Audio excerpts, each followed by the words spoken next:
नमस्कार, मैं कोमल झा देश रोजाना के डिजिटल प्लेटफॉर्म पर स्वागत है आपका। आज के बुलेटिन में चलिए जानते हैं दिन भर की मुख्य खबरें और महत्वपूर्ण अपडेट। शुरू करते हैं राष्ट्रीय खबरों के साथ। मणिपुर घाटी जिलों में सुरक्षा बलों ने विभिन्न प्रतिबंधित संगठनों से जुड़े 3 उग्रवादियों को गिरफ्तार किया। अभियान में हथियार, गोला बारूद बरामद हुए। बिहार के नवादा में सोशल मीडिया पर झूठे विज्ञापनों के जाल में लोग करोड़ों रुपए गंवा बैठे। साइबर पुलिस ने महिलाओं के प्रेग्नेंट करने, फर्जी लोन, नौकरी के नाम पर ठगी करने वाले गिरोह को पर्दाफाश किया। गिरोह का मुख्य आरोपी रंजन कुमार गिरफ्तार हुआ। नाबालिग भी पकड़ा गया। पुलिस ने 4 मोबाइल फोन जब्त किए और पीड़िता से रजिस्ट्रेशन फीस और होटल चार्ज के नाम पर पैसे लिए जाते थे। यह मामला जिले में पहले भी सामने आ चुका था। जनता दल यूनाइटेड जेडीयू के वरिष्ठ नेता केसी त्यागी अब पार्टी औपचारिक रूप से अलग हो चुके हैं। हाल ही में उन्होंने बिहार के मुख्यमंत्री नीतीश कुमार को भारत रत्न देने की मांग की थी, जिसे पार्टी ने अपना आधिकारिक स्टैंड नहीं माना। त्यागी ने पार्टी लाइन से अलग रुख अपनाया, असंतोष जताया और अब उनके जेडीयू में उनके बीच कोई आधिकारिक संबंध नहीं बचे हैं। श्रीनगर, जम्मू कश्मीर और लद्दाख में कड़ाके की ठंड जारी। Shopian -8.2 degree Celsius, Srinagar airport -7.2 degree Celsius, Dras -24.6 degree Celsius और लेह -14 डिग्री 4 सेल्सियस तापमान दर्ज किया गया है। सीबीआईसी ने कारोबारी में फर्जी जीएसटी नोटिस और कॉल से सावधान किया। ठग खुद को जीएसटी अधिकारी बताकर नकली दस्तावेज और समन भेजकर पैसे ऐंठने की कोशिश कर रहे हैं, जिसमें कि सीजीएसटी लोगों को फर्जी डीएन का इस्तेमाल भी किया जा रहा है। दिल्ली पुलिस ने तुर्कमान गेट इलाके में हुए पथराव की घटना के सिलसिले में 3 और लोगों को गिरफ्तार किया। इसके साथ ही गिरफ्तार हुए लोगों की संख्या बढ़कर 16 हो गई है। ओडिशा में राउरकेला में 9 सीटर विमान टेक ऑफ के करीब 10 किलोमीटर बाद तकनीकी खराबी के कारण क्रैश हो गया। हादसे में 6 लोग घायल हुए। सभी का इलाज अस्पताल में जारी है। पुलिस और प्रशासन मौके पर राहत कार्य में जुड़ी दुर्घटना के कारण जांच कर रहे हैं। मुख्यमंत्री योगी आदित्यनाथ ने माघ मेले में कहा कि धर्मनिरपेक्षता के नाम पर राजनीति करने वाले बांग्लादेश की घटनाओं पर चुप है। संत समाज की एकता में अयोध्या में राम मंदिर का निर्माण संभव हुआ है। प्रधानमंत्री मोदी ने इसे साकार किया है और गंगा की निर्मलता के लिए भी उन्होंने महत्वपूर्ण प्रयास किए हैं। मुख्यमंत्री ने संत समाज और योगदान और धार्मिक भावनाओं के सम्मान को रेखांकित किया। चलिए जानते हैं अब कुछ हरियाणा की खास खबरों के बारे में। पलवल में चौकी प्रभारी और पुलिस कर्मियों पर होटल संचालक से रिश्वत और गुंडागर्दी का केस दर्ज हुआ। पलवल के अलापुर में पंचवटी होटल संचालक हसन ने आरोप लगाया कि चौकी प्रभारी प्रवीण शर्मा और अन्य पुलिसकर्मी उससे 30,000 रुपए और लड़कियों की मांग कर रहे थे। डर के कारण उसने कुछ पैसे दिए। शिकायत के बाद पुलिस ने चौकी प्रभारी समेत 4 कर्मियों के खिलाफ मामला दर्ज कर जांच शुरू कर दी है। हरियाणा के सूबेदार हीरालाल कश्मीर में ड्यूटी के दौरान दुर्घटना में शहीद हो गए। नारनौल के सूबेदार हीरालाल राष्ट्रीय राइफल्स में तैनात थे और बारामूला सेक्टर के पेट्रोलिंग के दौरान फिसलन भरे रास्ते पर खाई में गिरकर शहीद हो गए। उनका अंतिम संस्कार आज पैतृक गांव अकबरपुर में होने की संभावना है। एनसीआर में 16 प्रदूषणकारी उद्योगों को सीएक्यूएम के तत्काल बंद करने का आदेश दिया। वायु गुणवत्ता प्रबंधन आयोग ने एनसीआर में गंभीर पर्यावरण नियमों का उल्लंघन करने वाली 16 औद्योगिक इकाइयों को तुरंत बंद करने का आदेश दिया, जिसमें कि 14 हरियाणा के सोनीपत से है और 1 उत्तर प्रदेश और 1 राजस्थान में है।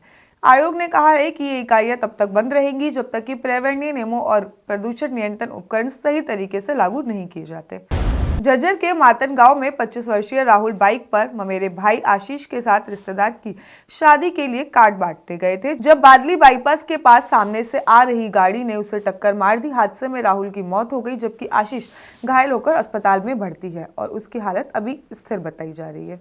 हरियाणा के अस्पताल में आईसीयू में सीसीटीवी कैमरे लगाने की एडवाइजरी जारी। आयुष्मान भारत चिरायु योजना में फर्जीवाड़े की शिकायत के बाद हरियाणा सरकार ने कहा है कि आईसीयू में मरीजों की निगरानी के लिए सीसीटीवी कैमरे जरूर होंगे। कैमरे की फुटेज जरूरी जांच में उपलब्ध करानी होगी। एडवाइजरी में केवल आईसीयू के गेट और गैलरी पर कैमरे लगाने की सलाह दी गई है, न कि अंदर के वार्ड में, और केवल सत्यापन के लिए। हरियाणा में एचएसएससी के ग्रुप सी के 3,112 पदों की भर्ती के लिए आवेदन आमंत्रित।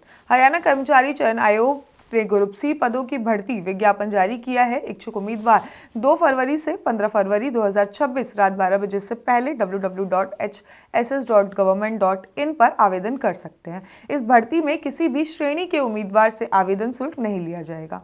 पूर्व सांसद बृजभूषण शरण सिंह को जन्मदिन पर लंदन से लाए गए 2.5 करोड़ रुपए के रेसिंग घोड़े का उपहार। उत्तर प्रदेश के कैसरगंज में पूर्व सांसद बृजभूषण शरण सिंह के जन्मदिन समारोह में गोंडा में राष्ट्रीय कथा और भव्य काफिले का आयोजन हुआ। हरियाणा के रविंद्रपाल सिंह चौहान और पत्नी संगीता चौहान ने उन्हें लंदन से 2.5 करोड़ रुपए में मंगाए गए रेसिंग घोड़ा गिफ्ट किया, जो कि अब तक 7 रेस जीत चुका है और 48 प्रतियोगिताओं में हिस्सा ले चुका है। नूह में क्रिकेट गेंद के विवाद ने लिया हिंसक रूप, 19 आरोपी गिरफ्तार के दायरे में। नूह जिले के फिरोजपुर झिरका के मुंह चोपड़ा गांव में बच्चों की क्रिकेट गेंद को लेकर मामूली विवाद मारपीट, पथराव और लूटपाट में बदल गई। घटना में जमशेद, साबू और तौफिक घायल हुए। पुलिस ने 19 आरोपियों के खिलाफ मामला दर्ज किया है और अब तक 4 को गिरफ्तार कर लिया है। सोशल मीडिया पर हिंसक घटना का वीडियो वायरल हो रहा है। हरियाणा में फिरौती और संगठित अपराध में 40% की कमी, 9 टारगेट मर्डर के साजिश नाकाम। हरियाणा पुलिस ने 2025 में फिरौती मांगने की घटना में 40% कमी दर्ज की है और जिसमें कि पिछले 9 बड़ी टारगेट मर्डर साजिशों को विफल किया है। डीजीपी अजय सिंघल ने उच्च स्तरीय समीक्षा बैठक में कहा कि राज्य के अपराधियों की बख्शा नहीं जाएगा और जनता में सुरक्षा और भरोसा बढ़ा है। सोनीपत रोहतक रोड हादसा, रोडवेज बस और कार की टक्कर से 23 वर्षीय हिमांशु की मौत हो गई। सोनीपत रोहतक रोड पर तेज रफ्तार रोडवेज बस के कार को टक्कर मार दी, जिससे कि कार में आग लग गई। हादसे में जिंद के लिजवाना गांव के 23 वर्षीय हिमांशु की मौत हो गई, जबकि पुलिस ने घटनास्थल पर जांच शुरू कर गाड़ी को कब्जे में ले लिया और मृतक के परिजनों की शिकायत के मामला दर्ज किया। बहादुरगढ़ में नहर किनारे कूड़े में मिला 3 महीने का भून, पुलिस ने जांच शुरू की। बहादुरगढ़ सेक्टर 6 के पास नहर किनारे कूड़े की ढेर में करीब 3 महीने का भून मिला। सूचना मिलने पर पुलिस और फॉरेंसिक टीम मौके पर पहुंची। भून को नागरिक अस्पताल में भेजकर पोस्टमार्टम और फॉरेंसिक जांच की जा रही है, जबकि पुलिस आसपास के लोगों और गर्भवती महिलाओं के रिकॉर्ड खंगाल कर देख रही है। आरोपी तक पहुंचने की कोशिश जारी है। चलिए जानते हैं अब कुछ अंतर्राष्ट्रीय खबरों के बारे में। बांग्लादेश में अल्पसंख्यक हिंदुओं पर हिंसा की घटनाएं लगातार बढ़ रही है।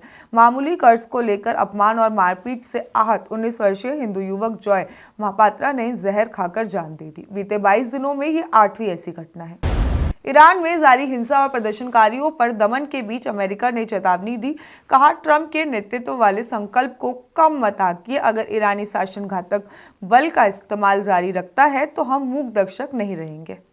अमेरिका ने भारत को वेनेजुएला कच्चा तेल खरीदने की अनुमति दी, लेकिन व्यापार होगा ट्रंप प्रशासन के सख्त नियंत्रण और वाशिंगटन कंट्रोल फ्रेमवर्क के तहत, ताकि बिक्री होने वाली राशि केवल वेनेजुएला की जनता के कल्याण के लिए उपयोग हो सके। अमेरिकी राष्ट्रपति डोनाल्ड ट्रंप ने ग्रीनलैंड को राष्ट्रीय सुरक्षा के लिए बिल्कुल जरूरी बताया। चेतावनी दी है कि कूटनीति असफलता और अमेरिकी कठोर रास्ता अपना सकता है। रूस और चीन को बढ़ते प्रभाव को रोकने के लिए रणनीतिक दूरी पर अमेरिका की सक्रिय भूमिका अनिवार्य है। यूरोप में विरोध तेज। आज के लिए इतना ही। बाकी के अपडेट्स के लिए देखते रहिए देश रोजाना। धन्यवाद। सब्सक्राइब करें देश रोजाना के YouTube चैनल को और नई वीडियो की नोटिफिकेशन पाने के लिए बेल आइकन जरूर दबाएं। अगर आप ये वीडियो Facebook या Instagram पर देख रहे हैं तो पेज को लाइक और फॉलो जरूर करें और ज्यादा से ज्यादा शेयर करें।